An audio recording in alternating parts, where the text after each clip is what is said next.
What happens when the man who owns the place finds out his grill cook is begging for help no one's hearing? Jackson Cole leaned back in his office chair, eyes fixed on the screen in front of him. 18 stores. That's how many fast, casual grill joints he'd bought and rebuilt over the last 8 years. He'd taken over from a family-run chain that was losing money fast. Since then, the brand had grown fast, too fast, maybe. His district managers kept telling him everything was fine at store number 12, a busy downtown spot near the college, but the online reviews told a different story. Staff's rude, orders wrong, food cold, long waits. One review stuck with him. The kitchen looked like a war zone. Felt bad for the guy on the grill. He looked exhausted. Manager just yelled from the back office. Jackson had never met the crew at store 12. It was a high-turnover location, and he'd never had reason to visit. Most employees had no idea what he looked like anyway. He'd stayed off the public radar. No press, no photos. Just a name on the paychecks. He pulled up the schedule. Friday night. The busiest shift of the week. He picked up his phone and called his assistant.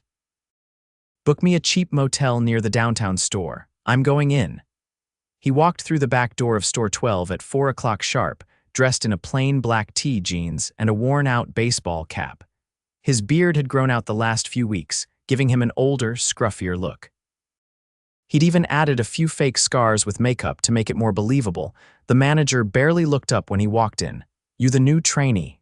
"Yeah, Jake. Whatever, I'm Sean." "Just stay out of the way and don't burn anything." Sean handed him an apron and waved him toward the kitchen, where the heat hit him like a truck. The grill was already going, and a young guy, maybe mid-20s, was flipping patties like his life depended on it. "Hey, you new?" the guy asked, brushing sweat off his forehead with his sleeve. "Yeah, Jake, first night. I'm Leo. You ever work a flat top before?" "A long time ago," Jackson said. "Good, 'cause our other cook bailed. It's just me tonight." Leo let out a hollow laugh. Again, Jackson glanced around. The prep station was a mess, fries overflowing, no one restocking. He looked over at Leo, face red from the heat, hands moving fast, mouth tight. No one else seemed to notice. "Where's the rest of the crew?" Two called out. "One quit. Sean doesn't care. He just hides in the office and says it's not his job." Jackson didn't say anything, just grabbed a spatula and jumped in. By 6, the line was out the door. Orders stacked up on the screen. Leo was doing 3 jobs at once: grill, fryer, and plating, and still trying to keep the food right. Jackson did what he could, but he was slower, rusty. At one point, a customer knocked on the counter and said loudly, "Hey, I've been waiting 30 minutes. What's taking so long?" Sean came out of the office, looked around, and shouted, "Leo, get your act together, man. You're making us look bad." Leo didn't answer, just kept working. Jackson's jaw tightened. He wanted to say something, but he wasn't ready yet. He needed to see more. By 8, the pace had barely slowed. Leo's shirt was soaked through. His hands were trembling as he dropped a basket of fries into the oil. Then Jackson heard it. Leo muttered under his breath, just loud enough to catch. "God, I can't do this anymore. I'm 3 months behind on rent. If something doesn't change, I don't know how much longer I can keep this up." Jackson froze. The desperation in his voice wasn't for show. It was raw, real. "Hey," Jackson said, quieter now, stepping closer. "You okay?" Leo didn't look at him, just kept flipping burgers. "I'm fine," he said. "Just tired. Doesn't matter anyway." "No one here listens." He glanced toward the office. Jackson stepped away, heart pounding. He'd heard enough. He rinsed his hands, pulled off his apron, and walked toward the office. But not as Jake, as the man who owned the building, the man who had let this happen. "Where's Sean?" Jackson stood just outside the office doorway, apron still in hand, sweat drying on his arms. Inside, Sean was hunched over a phone, scrolling through something that clearly wasn't work-related. A half-eaten sandwich sat on the desk next to a bottle of soda. Sean looked up. "Did Leo send you back here?" Jackson stepped in, shutting the office door behind him. "No, I came because I needed to talk." Sean leaned back in the cracked office chair, eyeing him with detached boredom. "You're the trainee. Jake, right? Whatever it is, make it fast." "I've got a lot going on." Jackson stayed standing. "What exactly is your job during service hours?" Sean blinked. "Excuse me?" "You've got one guy running grill, fryer, and plating during peak dinner rush, and your idea of management is yelling when orders back up." Sean's tone shifted. Look, I don't know who you think you are, but you don't come in here on your first night and start talking like that. I've been running this store for over a year. You don't like how I do things. There's the door. Jackson kept his expression neutral. You ever step on the line when the kitchen's short? I'm not paid to flip burgers. My job is to manage the business, not babysit cooks. You think Leo needs babysitting? Sean scoffed. Kid takes everything too personally, always acting like the world's on his shoulders. People quit all the time in this industry. If he can't handle some stress, maybe he's in the wrong field. Jackson nodded slowly. You ever ask him what he needs? I don't have time for therapy sessions. I've got inventory, scheduling, invoices. Inventory doesn't get dinner on the table. And schedules don't mean anything if everyone quits. Sean stood, posture defensive now. Are you trying to threaten me? Because if you think you're going to come in here and pull some power trip, Jackson walked to the door and opened it. You can go ahead and clock out for the night, Sean. Sean barked a short laugh. You don't have the authority to. I'm Jackson Cole. Silence. Sean stared, caught mid-breath. Jackson let the words settle. The owner. That's right. And I've seen enough. Sean's face flushed a deep red. Look, I didn't know. You shouldn't have to know who's watching to do your job right. Sean opened his mouth, then stopped. Jackson stepped aside. Leave your keys with Leo before you go. Sean left without another word. When Jackson came back out, Leo was wiping down the prep counter, head down, expression blank. You good? Leo glanced up. He sent you out to fire me. No, Jackson said. He's gone. Leo paused mid-wipe. Gone? For now, maybe permanently. Leo straightened up slowly, hands still. Wait, what did you say your name was again? Jackson pulled off the cap. Jackson, I own the place. Leo took a step back, blinking. You're the guy. I came here to see what was really happening. Now I know. Leo didn't respond right away. Then, so what now? We get through tonight. After that, things change. Jackson took the headset from the counter. You ever taught someone how to run the fryer? Leo gave a faint, surprised laugh. Yeah, but not usually the owner. First time for both of us. By the time the last customer left, the store was a wreck. Trash bins full, the line still sticky with grease, and the walk in a chaotic mess of half-labeled containers and expired sauces. Jackson sat on an overturned bucket in the back hallway, breathing in the sharp tang of onion and cleaner. Leo leaned against the cooler door. You could have just sent an email, he said. Jackson shook his head. Emails don't show you what people carry around with them. You've been holding this place together with duct tape and willpower. Leo gave a tired shrug. Didn't want to lose the job, rent's gone up. My brother's been sick. I send what I can, but it's not enough. Jackson looked at him carefully. You ever tell anyone that? Leo laughed once, flat and humorless. Who would listen? I'm listening now. There was a long pause. You planning on keeping me on? Leo asked. Jackson stood. Not just keeping you. Promoting you if you want it. Leo blinked. To what? Kitchen lead, full-time, better pay, and input on hiring new staff. Leo stared at the floor. I don't know what to say. Say you'll be here Monday. We start fixing this place properly. Leo nodded, the motion small but certain. Yeah, I'll be here.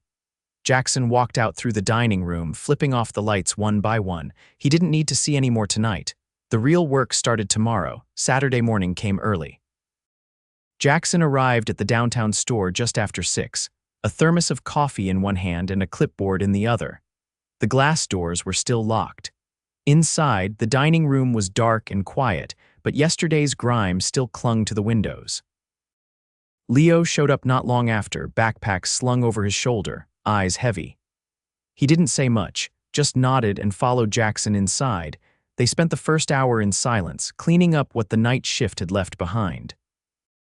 Jackson didn't ask for help, he just grabbed a mop and started from the back. Leo didn't question it.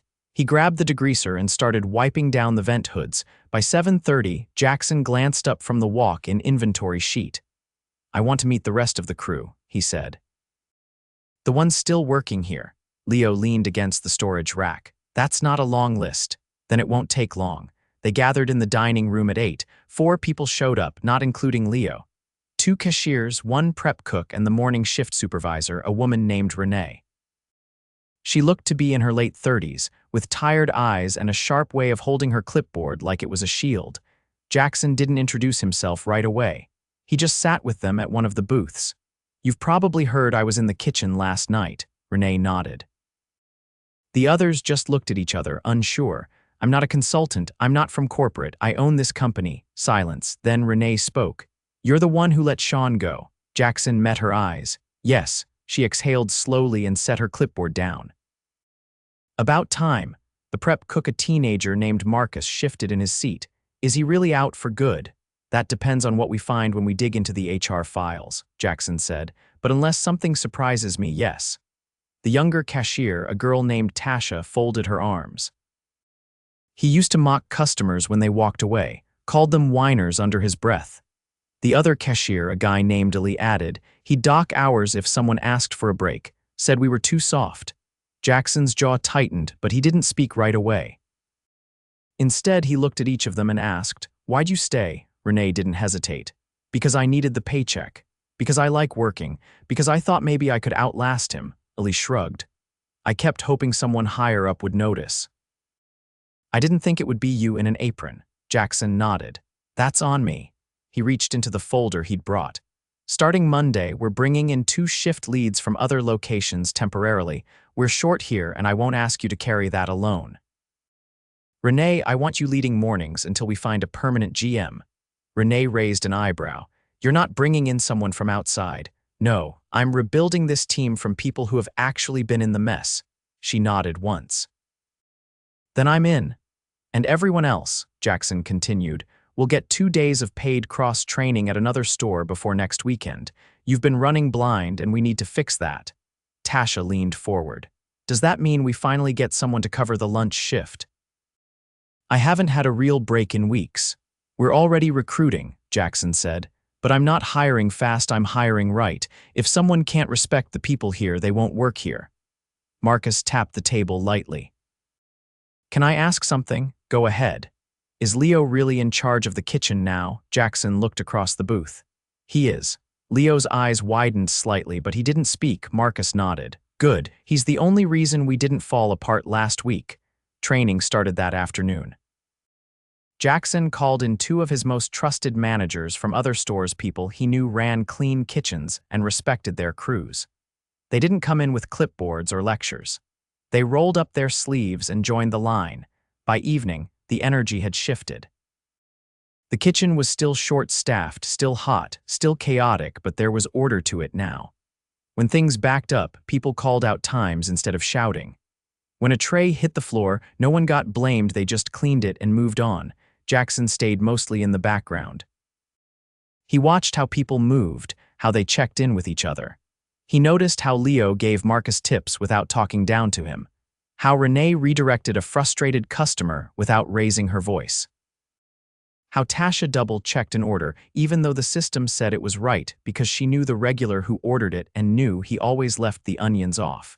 He stepped outside around 9 to catch some air. The streets were thinning out, the bars starting to fill. Behind him, the store buzzed with clatter and motion, but it didn't sound like desperation anymore. It sounded like people trying. A voice interrupted his thoughts. You think this'll actually stick? It was Renee standing beside him now, coat over one arm. It has to, Jackson said. She studied him for a moment. You're not what I expected. I'm not proud of that. She looked back through the window. I've worked in enough kitchens to know when something's broken, but I've also seen what it's like when someone actually gives a damn. Jackson met her eyes. You ever think about running your own store? Her brow furrowed. What do you mean? When this location's stable, I'll be handing it to someone. Someone who's earned trust, not titles. She didn't answer right away. Then, I'll think about it, he nodded. When she left, he stayed a while longer, watching the streetlights flicker across the sidewalk. Inside, Leo was wiping down the grill. Marcus was bagging up trash. Tasha was singing quietly to whatever was playing through the speaker, off-key but confident. Illy was counting the drawer like it was a ritual instead of a chore. No one was yelling. No one was hiding in the office. And for the first time in a long time, it felt like the place might actually come back to life.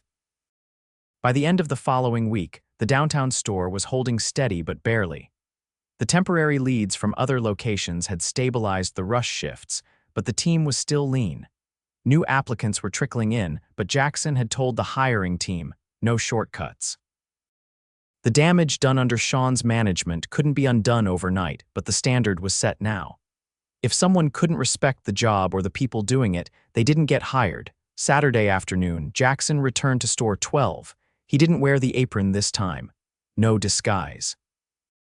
Just a clean Oxford shirt, sleeves rolled and a clipboard in hand. He'd come to observe, not to interfere. He sat in a booth near the back, out of the flow of customers, and watched. The rhythm of the kitchen had changed. Orders moved through methodically. Leo wasn't barking commands he didn't need to. He gave nods, short cues, and the team responded. There were still moments of stress. An order ticket jammed. A fryer basket dropped too fast, but no one panicked. No one snapped. Mid-shift, Jackson was joined by a man in a maintenance uniform with a toolbox in hand. He was tall, with gray streaks in his beard and a cautious look in his eyes. "You Jackson?" He nodded. "Name's Bruce. I was with the company when your dad ran things." "Worked maintenance on the old stores." Jackson stood and shook his hand. "I remember, you worked the South Side stores." Bruce looked around the dining room. "Heard this one's had a rough patch." "It did." Jackson gestured to the back. Still climbing out of it, Bruce set his toolbox on the floor. "Well, I'm here to look at the walk-in. They said it's been frosting over." Jackson nodded. "Go ahead. And Bruce, if you see anything safety-related, shut it down." "I don't want shortcuts." Bruce gave a short nod and disappeared into the back. Not long after, a woman in a red blouse stepped through the front doors and headed to the counter. She looked out of place, polished, heels clicking softly on the tile. Jackson recognized her from a district meeting over a year ago. Her name was Dana, and she worked in regional finance. She ordered a grilled chicken bowl, then scanned the dining room before locking eyes with him. "You're actually here," she said, sliding into the booth across from him. "Heard you went ghost for a week." Jackson leaned back. "I've been here, just not in the usual way." Dana glanced toward the kitchen. "So the rumors are true. You ran the line undercover." He didn't respond right away. "Then I had to see what the numbers weren't showing." She folded her hands. "You realize how risky that is, right? For liability alone, someone finds out, you get burned, you're not insured down there." Someone already was getting burned. Every night. Dana tapped the edge of the table. "So what's the plan now? You going to do this at every store?" "No. This one needed it, and now it needs rebuilding, not surveillance." Their conversation was interrupted by a loud voice near the entrance. A younger man had just walked in mid-20s, expensive sneakers, loud designer hoodie. He was waving a phone in one hand, talking over the cashier. "I don't care what the screen says. This is what I ordered. You people never listen." Jackson froze. The cashier, Tasha, was trying to stay calm, but her hands were fidgeting with the edge of the register. Leo appeared from the kitchen, wiping his hands on a towel. He stepped between the counter and the customer, voice even. "We can remake it, sir. It'll only take a few minutes." "I don't want it remade, I want it comped. This is the third time you've screwed up. I should have gone to the West Side location." Jackson stood and approached slowly. Leo kept his tone low. "I get it. You're frustrated. But we don't comp meals unless there's a real issue with the food itself. I can have someone remake it exactly how you want." The man cut him off. "You think I care about your little policy? Do you know who I am?" Leo blinked. "No, sir." The man leaned forward across the counter. "Then you're already making a mistake." Jackson stepped in beside Leo. "Is there an actual issue with the food?" The man turned. "Who are you?" "I'm the owner." The customer scoffed. "So you're just going to take his side?" "Not until I hear yours." "There's nothing to hear. My order's wrong and this guy's acting like it's my fault." Jackson looked at Tasha. "Did he show the receipt?" She held up the printed ticket. "It matches what he ordered online." Jackson turned back. "Sir, the receipt matches. The team offered to make it again. That's more than fair. If that's unacceptable, I can refund your order and you're free to leave." The man opened his mouth, then shut it. He muttered something under his breath, grabbed the bag, and stormed out. Tasha exhaled sharply. Leo quietly returned to the kitchen. Jackson waited until the door shut before turning to her. "You handled that well." Her voice was shaky. "I've dealt with worse, but not usually with backup." He gave a slight nod. "You're not alone anymore." Later that evening, Bruce returned from the back. He handed Jackson a list on a folded sheet. "Walk-in's got a failing fan unit. It's frosting because the pressure's off. I can patch it for now, but it needs a proper replacement within 2 weeks. Do it. Order the part, bill it to Central. Bruce hesitated. That's a $2,000 fix. Jackson looked him in the eye, and it costs us 3 times that if we lose product or someone slips. Make it happen. As Bruce packed up, Renee arrived for the late shift. She was wearing a company-branded jacket, clipboard under her arm, and a new name tag, acting general manager. She caught Jackson's eye. The new fryers are arriving Tuesday. Good, training scheduled. Leo's running the kitchen side. I've got the front. Jackson motioned to the booth. Sit a minute. She did, setting the clipboard down. You still thinking about a long-term role? She hesitated. I've been thinking about something else, actually. Go on. We got an application yesterday. Name's Jordan. Used to work here before Sean took over, left after a month. I called her. She's interested in coming back. What's the catch? She's good, but she's deaf. Jackson leaned forward. Any concern with the kitchen team?